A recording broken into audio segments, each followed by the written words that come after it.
Okay, let's dig into this. Have you ever noticed how sometimes even huge rivals, they just end up doing almost the exact same thing?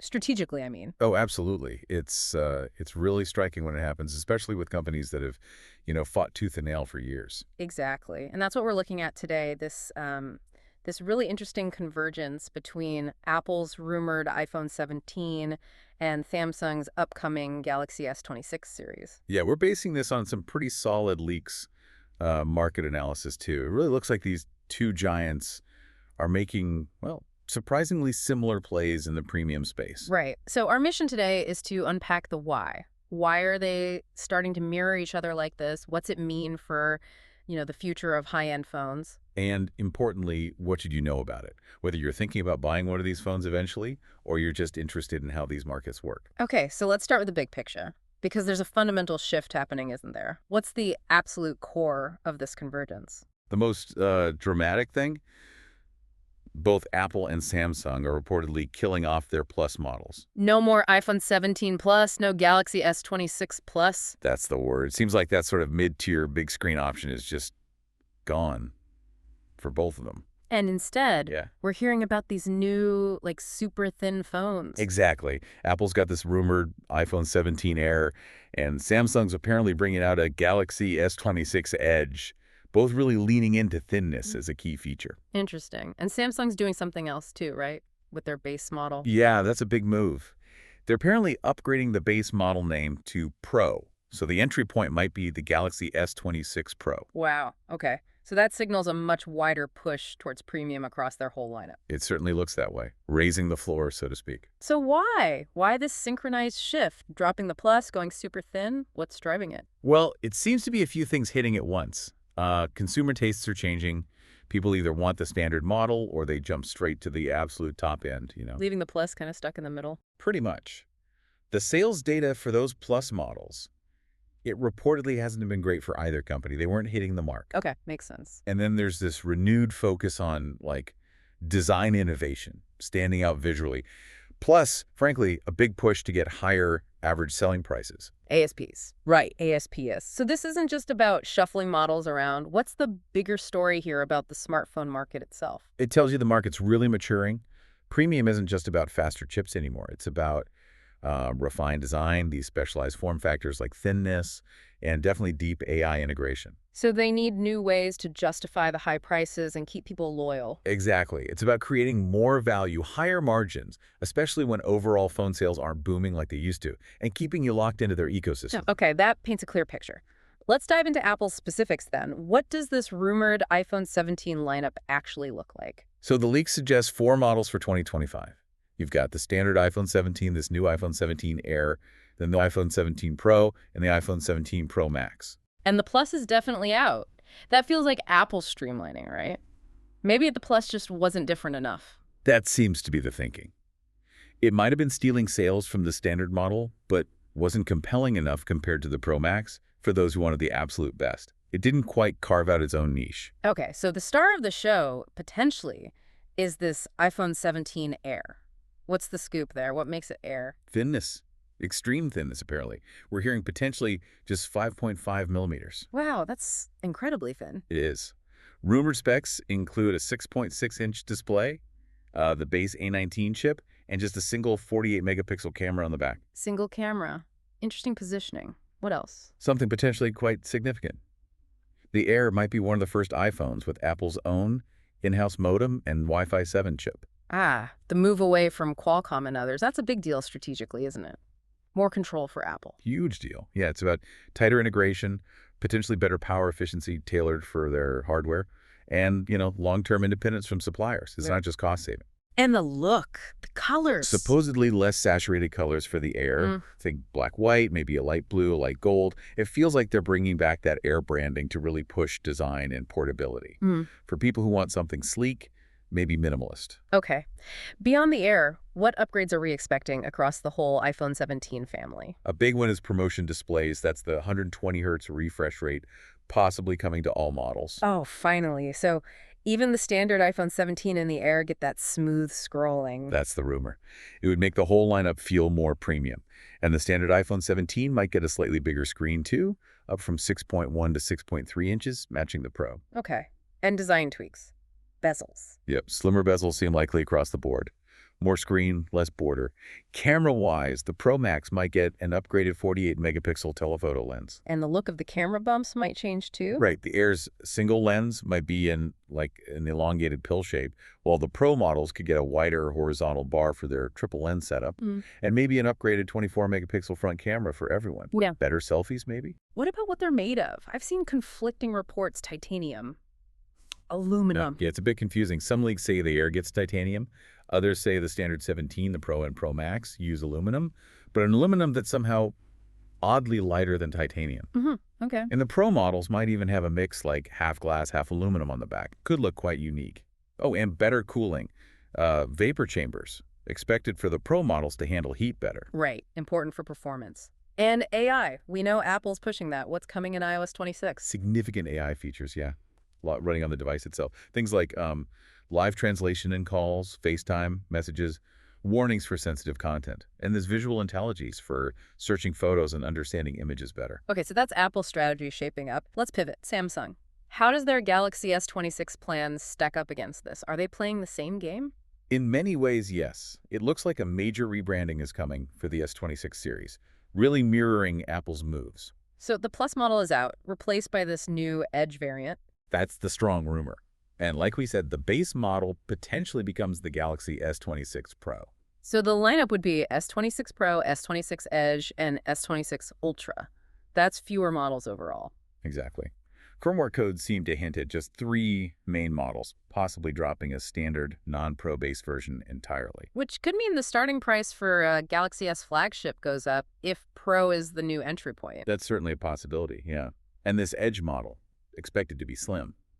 Oh.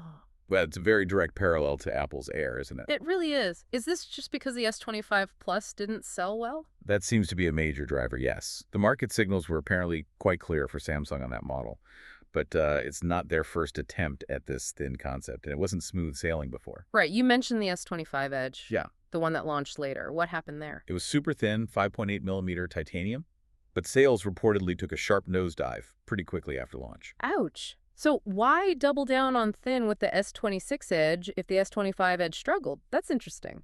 It is. It suggests they either believe they have fixed the issues, maybe balancing thinness with battery or cooling better, or they're just really committed to this design direction long term. Trying to find that sweet spot. Maybe. The overall goal seems clear, though. Streamline the lineup, focus on premium features and design, push those ASPs up, and keep users loyal, very much aligning with that Apple model. Got it. Let's talk features for the S26 line. What about the chips inside? Okay, the S26 Ultra is expected to get Qualcomm's next big thing, probably the Snapdragon 8 Elite 2 for Galaxy. Rumors point to crazy speeds like maybe a 4.6 gigahertz CPU. Wow, so super fast performance. Good for AI on the device. Absolutely. Snappy apps, heavy multitasking, complex AI tasks handled locally. For the S26 Pro and S26 Edge, though, they might use Samsung's own chip, the Exynos 2600, hopefully optimized well for heat and graphics. Okay. What about battery and charging? Any upgrades, especially for the Ultra? Yes, the Ultra might jump to 60W fast charging. That's up from 45W. That's a decent bump. It is.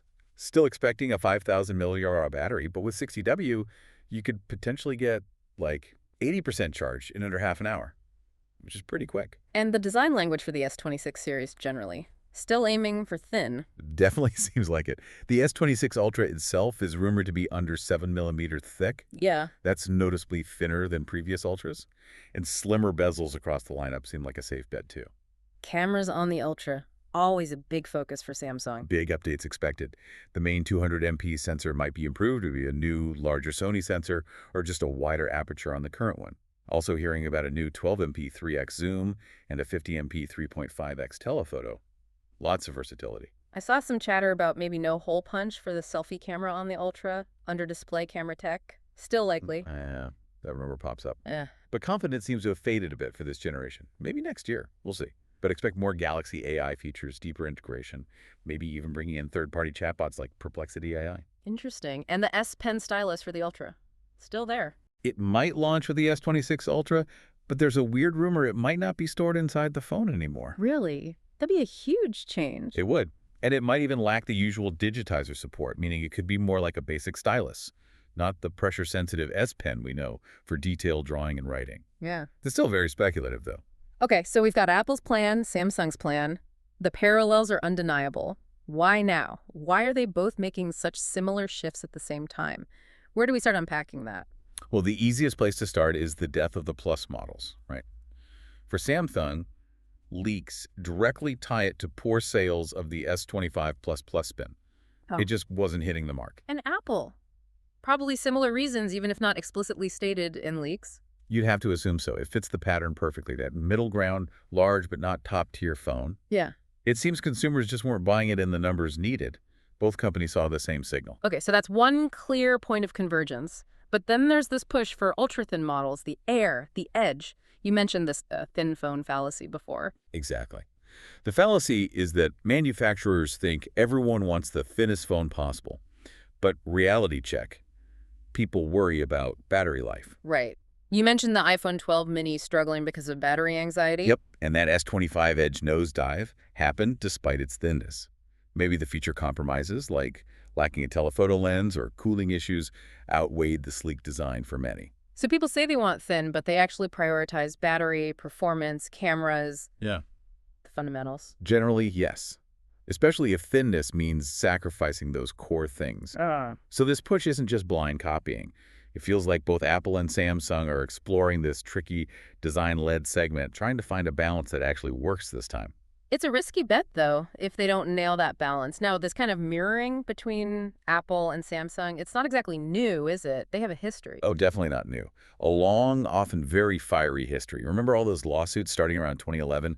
Apple accusing Samsung of copying the iPhone's look and feel, the rectangles, the rounded corners, even the bounce-back scrolling effect. Right. Those patent wars went on for ages. They were really at each other's throats. They were. But it's important. Like you said, this copying thing in tech. It's complicated. It's part competitive pressure, part everyone arriving at similar solutions, part optimizing what works. And features have gone both ways, haven't they? Android had some things before iOS. iPhone had things first, too. Absolutely. Picture-in-picture, live voicemail, translation features. Android often had variations first. But things like Do Not Disturb or easy screenshots, iPhone led the way there. It's a constant back and forth that eventually makes features standard. And those huge patent fights eventually cooled down, partly because Samsung is a massive supplier for Apple, right? They kind of had to find a way to coexist. That's a big factor, yeah. Yeah. So this current mirroring, dropping the Plus, adding these thin models, it feels like a more mature phase of their competition. Less about suing over icons, more about strategic positioning in a tough market. Responding to the same challenges, optimizing their lineups. Exactly. It creates this sort of competitive balance. They're both pushing towards a similar premium strategy, which might make the high-end market look more similar, but potentially more profitable and refined overall. So bringing you back to the listener, what does all this actually mean for you? What are the big market implications here? Well, first off, efficiency for them, potentially clearer choices for you. Streamlining lineups means Apple and Samsung can focus resources better, market things more clearly, fewer confusingly similar models. But as we saw with the S25 Edge, just changing the lineup isn't enough if the product itself misses the mark on core needs like battery. That's the crucial caveat, absolutely. Second implication, higher prices. Get ready for higher average selling prices, ASPS. Especially with Samsung maybe making Pro the entry point. Right. It's all about boosting revenue per device now that selling sheer volume is harder. And they'll use things like advanced AI features to try and justify those higher price tags. Okay. Third point, new types of phones emerging. Yeah, these Air and Edge models create a new niche. For people who really value that sleekness, maybe portability above all else. While the Pro Max and Ultra still cater to the power users who want every single feature, it's about diversifying to catch different types of premium buyers. So the definition of a premium phone is evolving, not just specs, but design, form factor, AI. Precisely. That seems to be the future shape of the high-end market. It's how they differentiate when basic performance is already so good. And this convergence between the top two, it must put pressure on other Android makers. Huge pressure. They'll have to react. Expect AI and cameras to become even beater battlegrounds across the board. Everyone needs to find their edge. And just briefly, outside of these regular slab phones, we're also seeing moves in foldables, right? Apple's rumored Flip. Yeah? Samsung pushing theirs. Yeah, that's another whole layer. It shows they're hedging their bets, exploring different futures for the smartphone beyond just a traditional rectangle. But that's maybe a deep dive for another day. Definitely. Okay, one last crucial thing. How much faith should we put in these leaks? We're talking about phones that aren't out yet. It's a fair question.